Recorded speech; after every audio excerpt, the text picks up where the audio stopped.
کمینہ خصلت آدمی آپ کو بہت کم لوگ ملیں گے. یہ ہمیں پاٹ پڑھاتا ہے اور یہ پورے پاکستان کو سرٹیفکیٹ بانٹتا ہے پیٹریوٹزم کے. سالہ حرام خور. آپ دیکھو تو اس کی حرام خوری، اس کے بھائیوں کی، اس کی بیوی کی. دیکھیں نواز شریف نے کرپشن کی یہ ڈکلیئر نہیں کیا، اقامہ ڈکلیئر نہیں کیا. کتنے ٹوپی ڈرامے ہوتے ہیں سیاستدانوں پہ. فوج کا تو کتے کے بچے جو بھی کریں کم ہے ان کے لیے. یہ کچھ بھی کر سکتے ہیں، they are allowed to do anything. اور حرامی سالے ہمیں پیٹریوٹزم کا وہ دیتے ہیں. سالے اپنے بچوں کو حرام کھلاتے ہیں. یہ پاکستانیوں کے جو آج پاکستان ڈوبا ہوا ہے، جو پاکستان تباہ حال ہے، اس تباہ حال مقبرے میں سے انہوں نے ساری دولتیں نکالی ہیں پاکستان فوج کے ان حرامی جنرلوں نے. یہ ایک جنرل عاصم باجوہ کی بات نہیں ہے. اور یہ پیزا جو پاپا جون پیزا پہ اتنا زور لگا ہوا ہے کہ 130 فرانچائزیز ہیں عاصم باجوہ کی. یہ جو ٹوٹل ڈکلیئرڈ دولت ہے، پہلی بات تو یہ کہ یہ امریکی رجسٹری میں جو ڈکلیئرڈ ہے پوری، اس میں ان کی جو پراپرٹیز اور ان کی جو ڈکلیئر ایسیٹس ہیں باجکو کی اور یہ باجوہ گینگ کی، یہ بہت بڑا گینگ ہے، مافیا ڈان ہے یہ سالہ. انہوں نے انسانوں کو مارا ہے. یہ درندے ہیں سالے. چاہے یہ جو بھی باجوے بیٹھے ہیں، یہ امریکہ میں بیٹھ کے یہ سب دیکھ رہے ہیں آج کل، واچ کر رہے ہیں کہ ان کے خلاف کون بول رہا ہے. کیونکہ یہ سب آج ٹوپی ڈرامے کر رہے ہیں کہ نہیں یہ ہم سیلف میڈ ہیں. یہ نواز شریف کو گالیاں دیتے تھے اور یہ باجوہ کا کیمپین چلاتے رہے ہیں یہ لوگ. تو مسئلہ یہ ہے کہ ان کی جو پیزا شاپس ہیں 130 فرانچائزز ہیں، وہ تو ٹوٹل ڈکلیئرڈ ایسیٹس کا 10-15% ہی ہے، اس سے زیادہ نہیں ہے. ٹوٹل تو بہت زیادہ ان کی فارچیون ہے. بھائی امریکہ میں ان کے شاپنگ سینٹر کس کو کہتے ہیں یار؟ یہاں ایک دکان خریدنے کے لیے آدمی پوری زندگی محنت کرتا ہے تو نہیں خرید سکتا. ان کے شاپنگ پلازے ہیں امریکہ میں، کینیڈا میں پراپرٹیاں ہیں، گلف میں ان کی پراپرٹیاں ہیں. یہ بزنس کرتے ہیں پراپرٹیز کا، بڑے بڑے پلازے گلف میں بنا کے بیچتے ہیں اور چیزیں کر رہے ہیں. اور یہ سب صرف ڈکلیئرڈ ہے. اب حرام کی دولت کمانے والوں کا آپ کو بھی پتہ ہے کہ 10% بھی ڈکلیئر نہیں کرتے کیونکہ ان کے پاس چھپانے کی جگہ ہوتی ہیں. تو ابھی تو جو ڈکلیئرڈ ہے یہ تو کئی بلینز آف ڈالر کی بات ہو رہی ہے، اور یہ ایک جنرل کی بات ہو رہی ہے. ایسے آپ کو امریکہ، کینیڈا، آسٹریلیا، یورپ میں بھرے پڑے ملیں گے، آپ کو بھرے پڑے. میں آپ کو گارنٹی کے ساتھ کہتا ہوں. لیکن یہ ایک صاحب ہیں اپنے، انہوں نے پاکستان میں ایک ہوتا ہے پلی بارگیننگ. پلی بارگیننگ میں یہ ہوتا ہے کہ آپ کرپشن کریں، لوٹ مار کریں، ملک کا بجا دیں، خوب لوٹ مار کریں، اور جب پکڑے جائیں تو آپ کہو کہ میں آپ کو 15% واپس کر دیتا ہوں. معاملہ رفع دفع. 15% پہ گورنمنٹ آف پاکستان ان کو معاف کر دیتی ہے جب کرپشن پکڑی جاتی ہے. Believe me this is banana republic of Pakistan. ایک صاحب ہیں لیفٹیننٹ جنرل نوید زمان، انہوں نے 2016 میں پکڑے گئے کہ بھائی آپ نے یہ کرپشن کی، یہ لوٹ مار کی. انہوں نے کہا اچھا ٹھیک ہے، یہ لو 3 بلین روپیز آپ کو ہم دے رہے ہیں واپس، 15%. پلی بارگن ہو گیا، کام ختم. پاک صاحب دھل کے آ گئے. باقی رہ گیا اللہ کو بنانا، تو وہ کون سا مسئلہ ہے، جا کے حج عمرہ کر کے آ جاتے ہیں، ختم کہانی ان کی. اللہ بھی راضی. اسی طرح تو یہ مذہبی چورن بیچ کے نعوذ باللہ یہ اللہ کے ساتھ بھی مذاق کرتے ہیں. یہ سمجھتے ہیں کہ سب اسی طرح چلتا ہے. وہ مسلمان تو ہے ہی بے وقوف، کلمہ پڑھ لیا بات ختم. کیونکہ میں یہاں پہ آ کے میرا بھی بڑا اسلام سے اختلاف ہوتا ہے. بات آرمی پہ ہے، لیکن میں یہ بولنا ضرور چاہوں گا کہ ابھی مولانا الیاس قادری صاحب ہیں، یہ سنی مدنی چینل ہے نا، اس کے روح رواں ہیں، اور ان کا پورا مدنی قافلہ اور سارا ان کا حساب کتاب ہے. یہ اہل سنت پاکستان کے بریلوی جماعت کے سب سے بڑے امیر ہیں. یہ ابھی ایک جگہ فرما رہے تھے، میں نے ان کی ویڈیو دیکھی کہ نشتر پارک میں 2006 میں دھماکہ ہوا تھا. نشتر پارک کراچی، جہاں پہ جمشید ٹاؤن میں، جہاں پہ میں میئر تھا، اسی وقت کی بات ہے. یہ ربیع الاول کا جلوس ہوتا ہے نا، تو جلوس کا اختتام ہوتا ہے نشتر پارک میں. وہاں پہ سارے سنی لیڈرز وغیرہ بیٹھے تھے اور وہاں پہ جلسہ ہو رہا تھا مذہبی. اس میں دھماکہ ہوا تھا، اور میں ظاہراً وہاں کا میئر تھا تو میں بھی ادھر ہی موجود تھا، اور یہ ساری چیزیں میری آنکھوں دیکھیں. اور اس میں کئی سنی لیڈرز کا انتقال ہوا تھا، بقول ان کے شہادت کہتے ہیں وہ، بہرحال جو بھی تھا ایک بڑا دردناک واقعہ ہوا تھا جس میں بڑے نقصان ہوا تھا سنی لیڈرشپ کا. تو اس میں وہ ایک مولوی صاحب ہیں علامہ شاہ تراب الحق، مرحوم، اب تو انتقال ہو گیا ان کا. تو علامہ شاہ تراب الحق ایک زمانے میں ایم این اے بھی رہے تھے اور میرے علاقے سے رہے تھے، میرا ان سے بڑی قرابت داری تھی. میں نے اپنا جو 7واں حج کیا ہے نا وہ علامہ شاہ تراب الحق صاحب کے ساتھ انہی کے ٹینٹ میں کیا تھا، اور یادگاریں ہیں. تو بہرحال علامہ یہ مولانا الیاس قادری صاحب فرماتے ہیں کہ جب یہ نشتر پارک کا دھماکہ ہوا تو نماز ہو رہی تھی اور نماز کی امامت علامہ شاہ تراب الحق کرا رہے تھے. تو دھماکہ ہو گیا، چیخو پکار ہو گئی، درجنوں لوگ مر گئے، لیکن علامہ شاہ تراب الحق صاحب نے اپنی نماز نہیں توڑی اور نماز پوری کی، اور اس کے بعد انہوں نے دیکھا کہ کیا ہو رہا ہے، اور اس کو بڑا اچھے اس میں کر رہے تھے کہ یہ دیکھیں یہ ہوتا ہے ایمان اور یہ ہوتا ہے. یہاں پہ میرا اختلاف ہے نا، کیونکہ میں سمجھتا ہوں کہ جب ایک دھماکہ ہوا ہے، جب آپ کو پتہ ہے نماز کے دوران کہ ایک دھماکہ ہوا، اتنی بڑی تباہی مچی ہے، تو اب انسان بچاؤ گے نا. اللہ تو دیکھ رہا ہے نا، اللہ تو رحیم و کریم ہے نا. اللہ نے تو قرآن میں بھی فرمایا ہے کہ ایک انسان کا قتل انسانیت کا قتل ہے. تو آپ نماز جاری رکھتے ہو اور انسان کو، تو میں سمجھتا ہوں کہ عبادت بہت ضروری چیز ہے لیکن انسانی زندگی زیادہ ضروری ہے. ویسے ہی ہے جیسے یہ صاحب فرماتے ہیں. آپ ذرا ان کی بات سنیں اور پھر میں آگے بڑھتا ہوں. As far as sin is concerned, and please understand this message very, very clearly. Of course, it's all sin, it's all haram, none of it is good and accepted. But for the sake of understanding, because many of us, we see a brother that's selling drugs, we see a brother that maybe murdered another brother, and we say, look at these people, look how rubbish they are. Habibi, let me tell you something in the eyes of Allah subhanahu wa ta'ala. As far as sin is concerned, yeah? The one that sells drug, good or bad? Just very quickly, good or bad? Bad. How about the murderer? How about the one who commits adultery, zina? What about the one who rapes a child? What about the one who drinks alcohol? What about the one who does the biggest of the kabair, good or bad? This person, one person that commits all of these sins, he commits all of these sins on a daily basis, but he prays, is better in the eyes of Allah than the one that doesn't commit any of these sins but doesn't pray. اب دیکھیں یہاں پہ میرا اختلاف ہے نا. میں یہ کہتا ہوں کہ ایک گناہ گار ہے، وہ گناہ گار ہے، اس کو آپ صرف کلمہ پڑھنے سے معاف نہیں کر سکتے، یا وہ یہ میں نہیں سمجھتا کہ اللہ جو منصف ہے، اللہ جو اتنا رحیم و کریم ہے، وہ ایسے کوئی صرف اس لیے کہ ایک آدمی نے دنیا جہاں کے گناہ کیے ہیں، غلط کام کیے ہیں، لیکن صرف اس لیے کہ وہ نماز پڑھتا تھا اور وہ کلمہ پڑھتا تھا اس لیے اس کے سارے گناہ معاف ہیں. میرا یہاں پہ اختلاف ہے. لیکن بہرحال میں ٹاپک سے ہٹ گیا ہوں، میں واپس آتا ہوں پاکستان آرمی کی. تو یہ ایک عاصم باجوہ کی کرپشن نہیں ہے خالی، یہ پاکستان آرمی کے ایک ایک جنرل کی کرپشن ہے. یہ عاصم باجوہ جب ڈی جی، پہلے تو یہ آپ کو پتہ ہی ہے کہ اس کے ساتھ چھوٹا سا 2% کا آدمی غربت میں آنکھ کھولی ہے، کیونکہ یہ جو فیصل باجوہ اور دوسرے اس کے باجوہ ہیں، ملک باجوہ وغیرہ، جو پاپا جونز کی ٹھیکیداری کر رہے ہیں، ان کی اپنی ویڈیوز گوگل پہ آپ کو مل جائیں گی جس میں وہ کہہ رہے ہیں خود کہ بھائی ہم نے پیزا ڈیلیوری سے کام شروع کیا تھا. اب ہمیں بیوقوف نہیں بناؤ یار. پیزا ڈیلیوری اور ہوم ڈیلیوری وغیرہ کے کام ہم نے بھی بڑے کیے ہیں. یورپ میں 30 سال سے تو ہم بھی دھکے کھا رہے ہیں. ایسے پیزا ڈیلیوری کر کے کوئی 130 اس کا مالک نہیں بن جاتا ہے فرنچائز کا، اور اتنی بڑی فارچون نہیں قائم کر لیتا. تو یہ اس میں بڑی چیزیں ہیں کہ یہ جو ساؤدرن کمانڈ کے جو جب کمانڈر بنے تھے عاصم باجوہ، بلوچستان پھر کراچی، یہاں پہ یہ سونے کی مرغیاں ہیں. یہاں سے مال بڑا بنتا ہے. آرمی کے جنرل بڑی لمبی کک بیک دیتے ہیں ٹرانسفر کے لیے اپنے یہاں کے. آرمی سے بڑا کرپٹ ادارہ کوئی نہیں ہے. آپ کو میں بتا دوں، عاصمہ جہانگیر نے کہا تھا کہ کرپشن کی بات کرتے ہیں پولیٹیشینز کی، جس دن آرمی کے کرپشن سامنے آ گئے آپ لوگ پولیٹیشینز کو فرشتہ سمجھیں گے. ان کی کرپشن آپ کو میں بتاؤں، یہ D G I S P R تھا یہ عاصم باجوہ. اس کے بعد کون بنا تھا؟ غفورہ بنا تھا نا. غفورہ کے 3 بچے یورپ میں پڑھتے ہیں یونیورسٹیوں میں. بھائی آپ خود بتاؤ کہ سال کا £1,00,000 خرچہ ہوتا ہے 3 بچوں کا.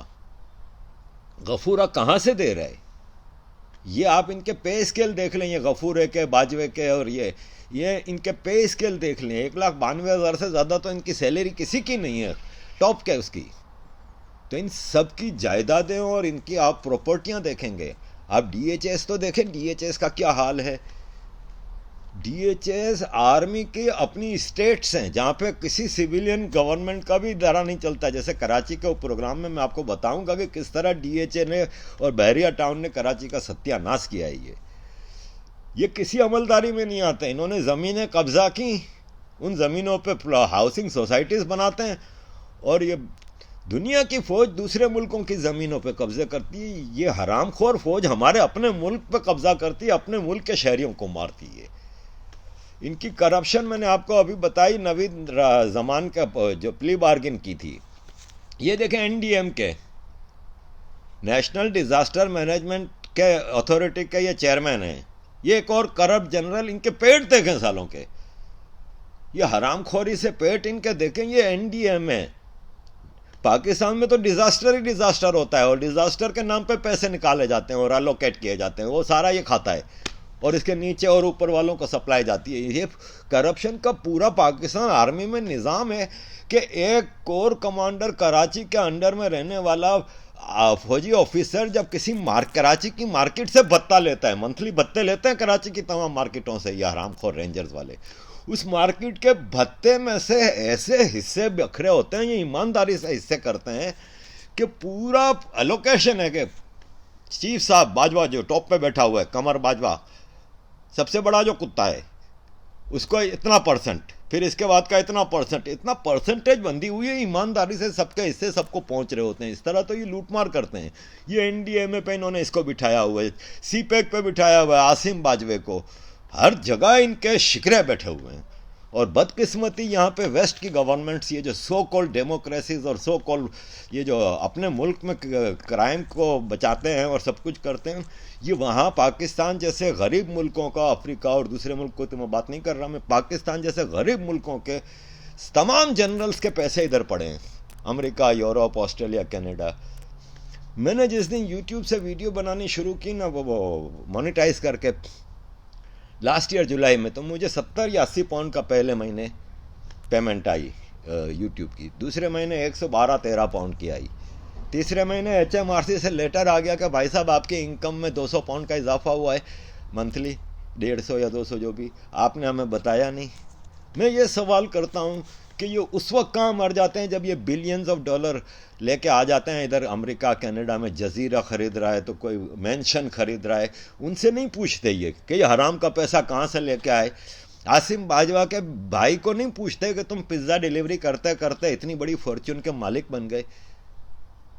یہ میں شروع سے کہہ رہا ہوں کہ پاکستان آرمی کا ایک ایک جنرل ان انگریزوں کے اور امریکیوں کے کالجوں میں پڑھ کے نکلتا ہے، ڈیفنس کالج میں سے پڑھ کے. یہ ان کے تربیت یافتہ کتے ہیں. یہ ویسٹ نے جو پاکستان بنایا تھا اسی لیے تو بنایا تھا، یہ ویسٹ کے پالے ہوئے جاگیردار پاکستان کے اور آرمی کے جنرلز یہ کتے ہیں ویسٹ کے. یہ ویسٹ کا پرپس سرو کرتے ہیں. اس لیے مزے سے آپ کو کینیڈا میں رہنے والے پاکستانی انڈین بتائیں گے، ان کے اپنے گھر آپ جا کے دیکھیں محلات میں رہ رہے ہیں. آسٹریلیا میں میرا ایک دوست بتا رہا تھا کہ ایک محلے میں انہوں نے سارا ایک ڈی ایچ اے بنایا ہوا ایک طرح کا، سارے بنگلے خرید لیے ہیں. بنگلے سے کم پہ تو رہتا ہی نہیں.